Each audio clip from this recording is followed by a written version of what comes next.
Menjelang pelaksanaan Pilkada serentak bulan November mendatang, Bawaslu Kota Palembang mulai buka pendaftaran Panwascam mulai tanggal 5 hingga 7 Mei 2024. Setelah melakukan evaluasi kepada 54 Panwascam di 18 kecamatan Kota Palembang saat pemilu lalu, ada 19 nama yang lulus untuk tetap menjadi Panwascam di Pilkada 2024 mendatang.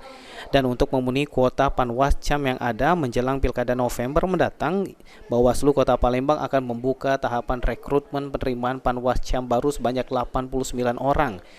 Dengan rincian 35 orang menjadi Panwascam di 18 kecamatan yang masih kosong dan 54 orang sebagai Panwascam cadangan.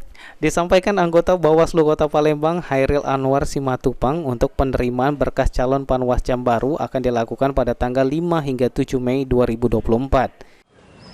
Kebutuhan Panwascam se-Kota Palembang itu 54, tetapi karena yang existing lulus 19 orang, artinya kita butuh lebih kurang 35 orang kita butuhkan untuk menjadi Panwascam, tetapi kali 2 untuk cadangannya. Nah, jadi seperti itu. Untuk yang kurang ini kita lakukan penerimaan berkas itu di tanggal 5 sampai tanggal 7 bulan Mei. Jadi ada waktu 3 hari mulai dari hari Minggu, Senin, dan Selasa.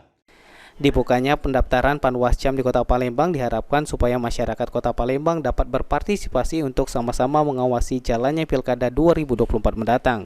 Eki Saputra, PAL TV.